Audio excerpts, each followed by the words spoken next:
Muy buenas con todos. Nosotros somos estudiantes de la Universidad Nacional de San Agustín de Arequipa. Vamos a dar una exposición para el curso de Didáctica de la Química. Los integrantes son mi persona, Avilio Soto Anthony, y mi compañera González Choque Erika. Nuestro tema a exponer el día de hoy es la calidad del agua. Todo parte de la hidrosfera, que es lo que contiene el agua, y esta se encuentra como agua dulce y como agua salada. Y claro, se encuentran también las tres fases que son líquido, sólido, gaseoso, donde el líquido vendría a ser los océanos, mares, lagos, lagunas, ríos y aguas subterráneas. En estado sólido se encontraría lo que son los polos geográficos, cumbres nevadas y ventisqueros glaciares. Y por último, el estado gaseoso, que vendría a ser el vapor del agua en la atmósfera. La hidrosfera. ¿Qué es la hidrosfera? Pues es la capa de agua que rodea la Tierra.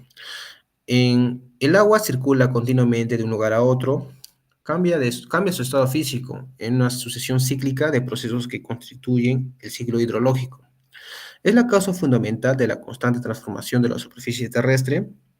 La energía necesaria para que se pueda realizar esos cambios de estado del agua y del ciclo hidrológico procede gracias al Sol, en una cubierta dinámica con continuos movimientos y cambios de estado. Regula el clima, participa en el modelado del relieve y hace posible la vida sobre la Tierra. La hidrosfera es también responsable de los riesgos geológicos externos.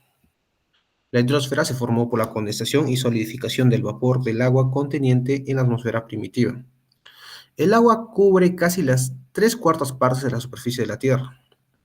La mayoría, el 97%, es agua salada que forma mares y océanos, y una pequeña parte, el 3%, se encuentra en la atmósfera y sobre los continentes, generalmente en forma de agua dulce. El agua dulce se encuentra de mayor a menor cantidad de agua, partiendo de mayor cantidad el hielo, seguida del agua subterránea, seguida de los lagos, embalses, pantanos, ríos, y esta seguida por la atmósfera. Y por último tendríamos lo que es la biosfera, que serían los seres vivos. Ahora, la distribución global del agua. Como ya se mencionó anteriormente, de un total del 100%, el 97% vendrá de lo que es el agua salada, que es correspondiente a los océanos, y el otro 3% al agua dulce. Ahora, del agua dulce, esta se subdivide en tres, que vendría a ser el agua subterránea, las capas de hielo y glaciares, y los otros que vendrían a ser los pantanos y lagos. Ahora, la composición del agua del mar y del agua continental tienen lo que vendría a ser la salinidad, medida de mares y océanos, que es de 35 gramos por litro, que representa el 3,5%. Las sales principales son el cloruro y el sodio, y en menor proporción el óxido de azufre, el magnesio y otros iones. La salinidad de las aguas continentales varía dependiendo de las rocas por donde se discurre el agua. Si son rocas muy solubles, el agua se carga de sales superando la salinidad del mar. También puede variar su composición química dependiendo de la naturaleza de los terrenos que atraviesan. En general, en las aguas continentales predominan los aniones dióxido de carbono, bicarbonato, óxido de azufre, cloro y cationes de sodio, potasio, calcio y magnesio. Características del agua oceánica. Tenemos como primer punto lo que es la salinidad, que es la concentración total de iones disueltos presentes en el agua. La temperatura varía en los océanos con la profundidad y la latitud. Las latitudes bajas presentes en aguas cálidas, mientras que las latitudes altas en aguas frías, como se observa en la imagen. Densidad. La densidad del agua oceánica es algo mayor que la del agua pura. Varía en proporción directa con la salinidad, más sales, más densidad. En proporción inversa con la temperatura. Más temperatura, menos densidad. De estos dos factores tiene una mayor incidencia la temperatura, por lo que el agua más densa es la de los mares polares. En las imágenes se puede apreciar la densidad versus temperatura, una gráfica, ¿no?, que representa la interacción entre esos dos factores. Y la siguiente parte, el hielo flota sobre el agua y actúa de modo aislante. Contenido en oxígeno. Los gases disueltos en el agua son los mismos que compone el aire libre, pero en diferentes proporciones, condicionadas por la aportación atmosférica y diversos factores. La temperatura y salinidad influyen reduciendo la solubilidad de los gases cuando cualquiera de esos dos parámetros aumenta. Otros factores son la actividad metabólica de los seres vivos. El oxígeno abunda sobre todo en la superficie, donde predomina la fotosíntesis sobre la respiración y suele presentar su mínimo hacia los 400 metros de profundidad, donde los efectos de la difusión desde el aire libre y la fotosíntesis ya no alcanzan, pero donde todavía es alta la densidad de organismos consumidores, que lo agotan. Las aguas más agitadas, frías y con abundante organismo fotosintético tienen más oxígeno. Ahora vamos a hablar lo que es el balance del ciclo hidrológico. Esto es posible debido a procesos que hacen pasar el agua de unos compartimentos de la hidrosfera a otros, en algunos casos con cambio de estado incluido. Estos procesos vendrían a ser la evaporación, la evapotranspiración, condensación, precipitación, infiltración y escorrentía. Para que se produzcan estos procesos es necesario la energía del sol, debido a que esto produce la evaporación y la evapotranspiración, y las fuerzas de gravedad, que son los causantes de las precipitaciones, escorrentía y la infiltración. Se observa en la imagen cómo es el proceso del ciclo del agua, ¿no? Todo parte de la evaporación. La mayor parte de la evaporación se da gracias a los océanos, que son el mayor cuerpo de agua en la Tierra, pero también se da de manantiales y de otros cuerpos de agua. Bueno, entonces dijimos que parte de la evaporación, esto se condensa en forma de nubes y bueno, se precipitan en forma de lluvias y se filtran también en lo que vendría a ser aguas subterráneas. Y el proceso se repite una y otra vez. Ahora hablemos del agua. El agua tiene una estructura molecular simple. Está compuesto por un átomo de oxígeno y dos de hidrógeno. Cada átomo de hidrógeno se encuentra unido covalentemente al oxígeno por medio de un par de electrones de enlace. Es un compuesto que en condiciones normales, 20 grados Celsius y una atmósfera, se encuentra en estado líquido. Uso del agua. El agua tiene varios usos.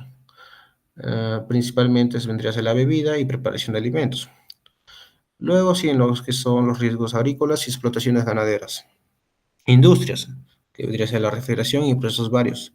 Navegación y comercio fluvial y o marítimo. Usos deportivos y lúdicos.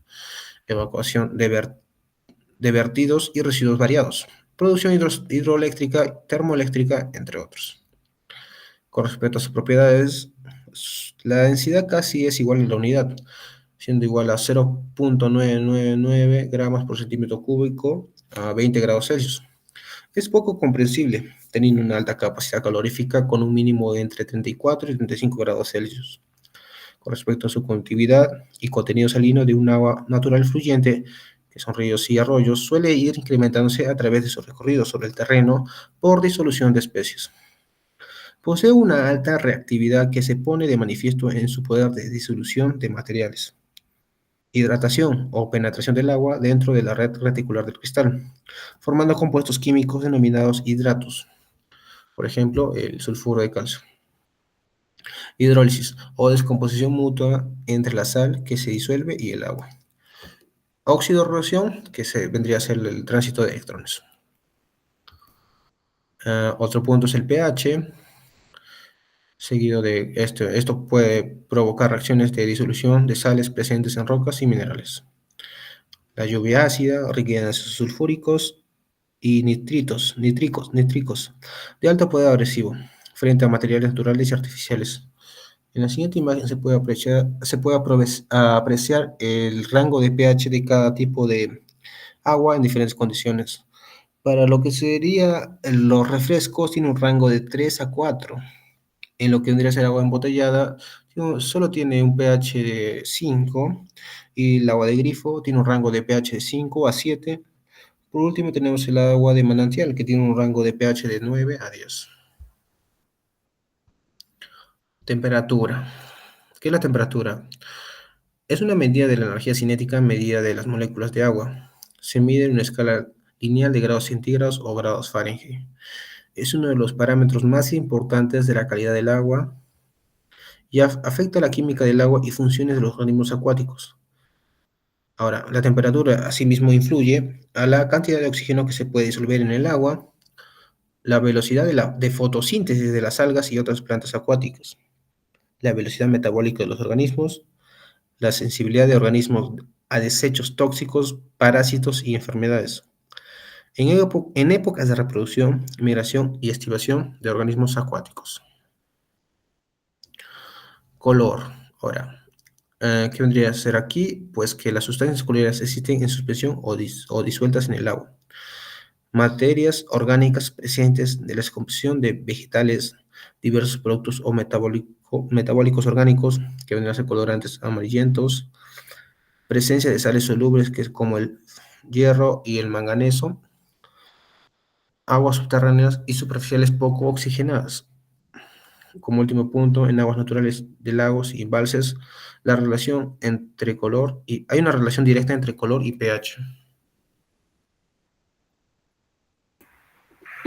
Veremos lo que son compuestos orgánicos, compuestos inorgánicos, lo que es turbidez, sólidos totales, sólidos disueltos, sólidos en suspensión y su conductividad. Veremos primeramente que los indicadores de calidad del agua, que es el ICA. Este es un sistema denominado índice de calidad del agua y permite hacer comparaciones de niveles de contaminación en diferentes áreas. El ICA se define como el grado de contaminación existente en el agua y a la fecha de un muestreo, expresado en porcentaje de agua pura. El agua altamente contaminada tendrá un ICA cercano o igual de 0% y de 100% para el agua en excelentes condiciones. Acá veremos una tabla de en el cual veremos diferentes parámetros. En la demanda bioquímica de oxígeno, veremos que el oxígeno, al cual los microorganismos, en el cual es el oxígeno en el cual los microorganismos lo consumen. Veremos el oxígeno disuelto, que es el oxígeno necesario para una vida acuática, coliformes fecales, en el cual son heces o sangre, coliformes totales, viene a ser el total de recuento, ¿no? De coliformes fecales en toda la equipa. En sustancias activas de azul metileno, lo que son detergentes, conductividad eléctrica, que viene a ser la concentración de sales disueltas, fosfatos totales, grasas y aceites que impiden la oxigenación del agua, el nitrógeno amoníaco. Tenemos también, en el lado azul tenemos nitrógeno sin nitrato, alcalinidad, color, dureza total, potencial del hidrógeno, sólidos suspendidos, cloruros, sólidos disueltos y turbidez. Acá veremos lo que es la demanda química de oxígeno, en el cual se da en un criterio de miligramos sobre litro, en el cual veremos su clasificación, que viene a ser excelente, buena calidad, aceptable, contaminada o fuertemente contaminada. Siguiente. Y también acá tenemos lo que es la demanda bioquímica del oxígeno. 5, que eso se viene a dar en un rango de 5 días. Igual vemos que también su criterio es en miligramos sobre litros y sus tipos de clasificaciones dependiendo a cuántos miligramos sobre litros contenga el agua. Por último, vemos lo que es el sólidos suspendidos totales, en el cual su clasificación se da de la misma manera que los anteriores, y esto también su criterio viene a ser miligramos sobre litro, en el cual se da en clasificaciones de excelente, buena calidad, aceptable, contaminada o fuertemente contaminada. Ahora hablaremos sobre lo que es el agua potable y su potabilización, ¿no? La potabilización es el conjunto de procesos físico-químicos que convierten el agua natural en agua potable apta para el consumo.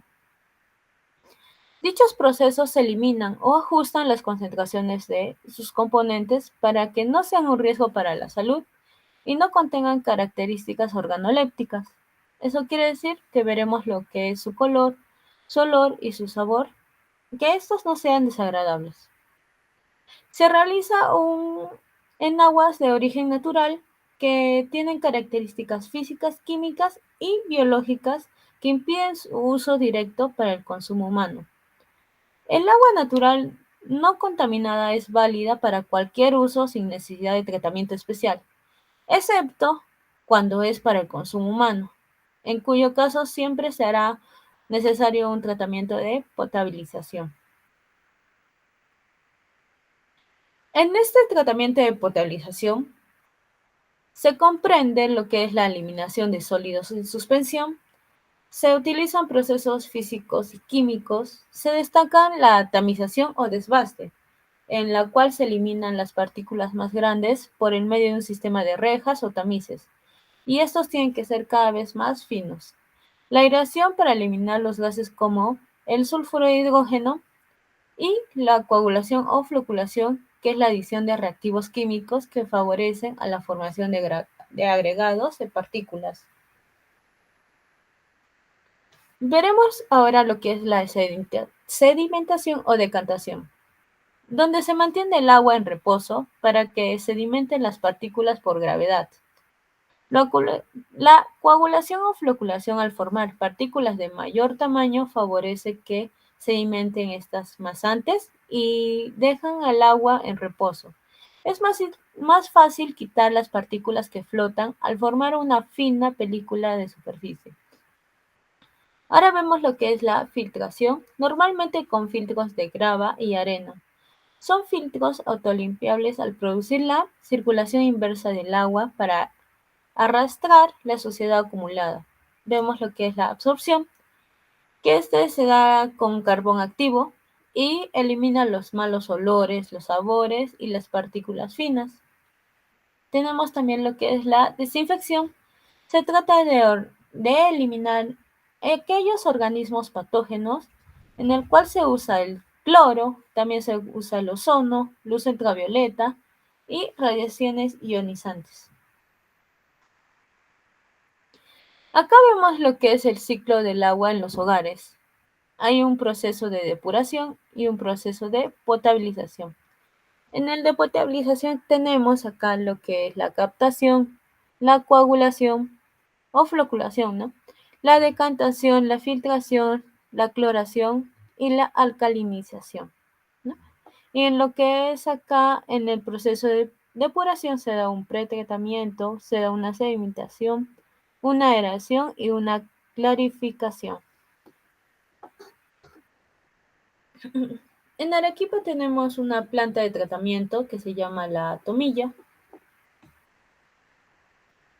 En la producción de agua potable tenemos lo que es la captación, como ya lo sabemos, la coagulación o floculación, la sedimentación o decantación, una filtración y una desinfección.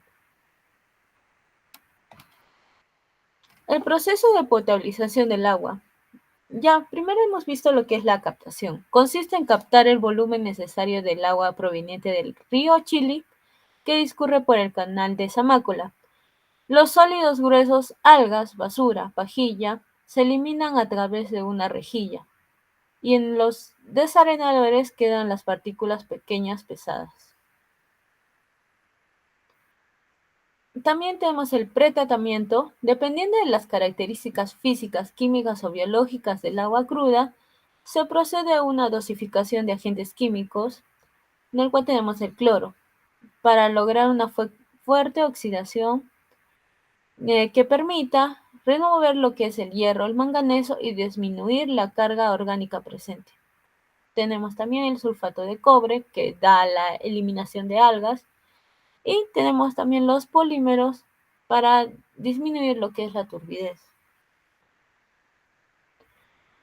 Acá vemos que es el desarenador. Este permite separar las arenas del agua, aunque esta esté clara el agua siempre tiene arenas finas y aquí se retienen las arenas.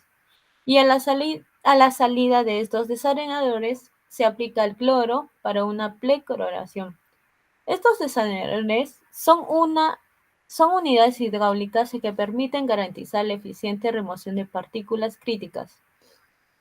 Está relacionado con los fenómenos de sedimentación de caída libre. Acá tenemos lo que es la coagulación. El agua recibe una dosificación de coagulante continua que hace que las partículas finas que producen turbidez se junten y se vuelvan a sedimentar.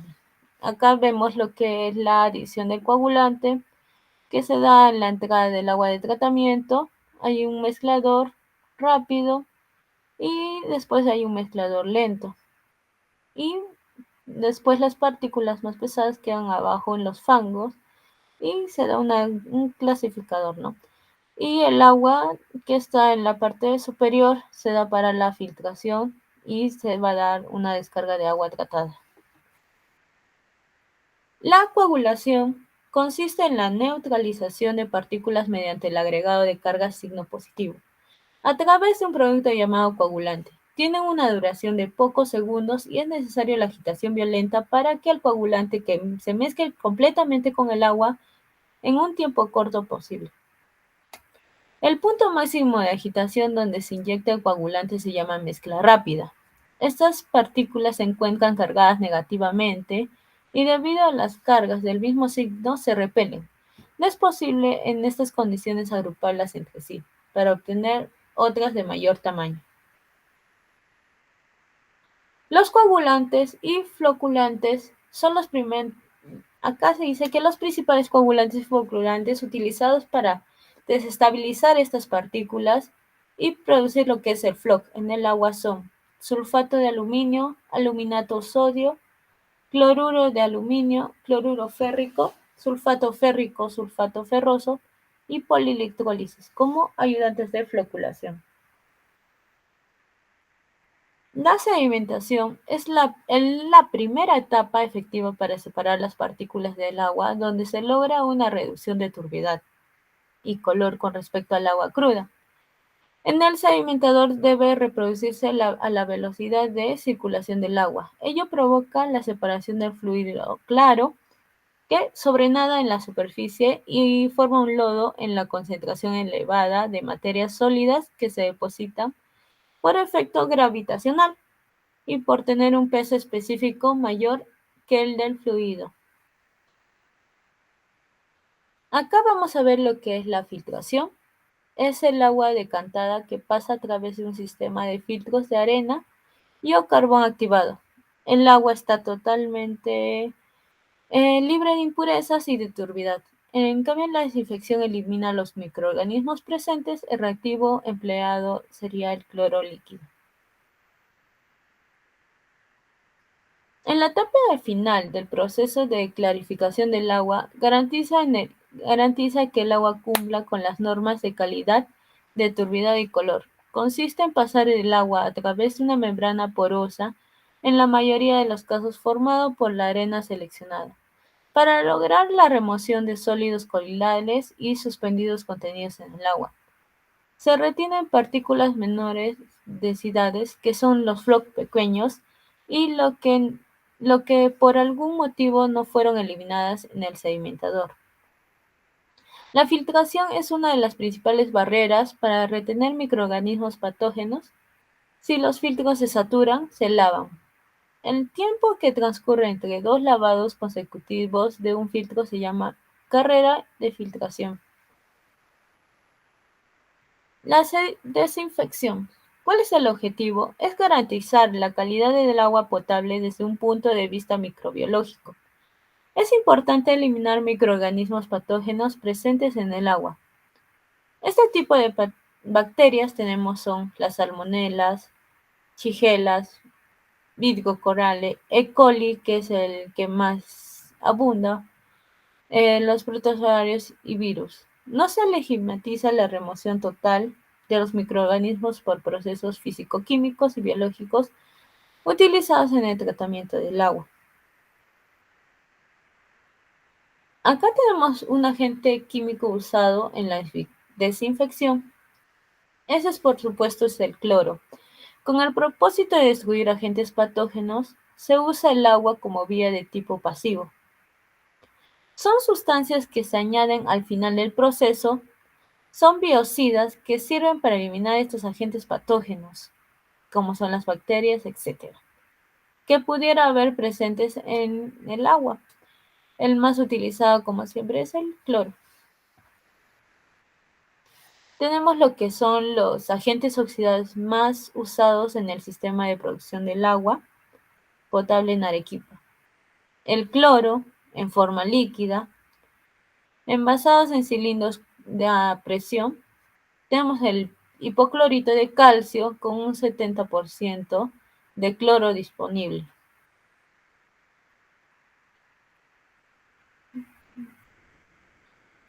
Por último, tenemos lo que son las ventajas. Tenemos lo que es, son fácilmente disponibles, gas, líquido, sólido. Esto viene a ser económico frente a otros desinfectantes.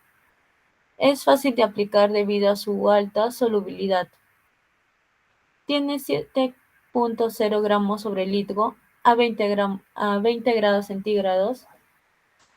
Deja un residual en solución y protege al sistema de distribución. Es capaz de destruir la mayoría de los microorganismos patógenos. Y una de sus desventajas, en los últimos casos, produce sabor desagradable en el agua, es corrosivo, requiere una cuidadosa manipulación.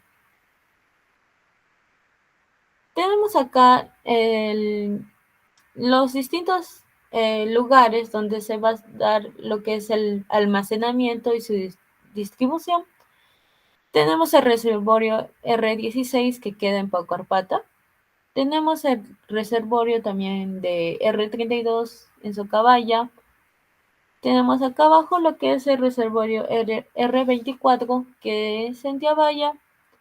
Y por último tenemos el reservorio A2A que queda en Miraflores. Gracias, eso sería todo.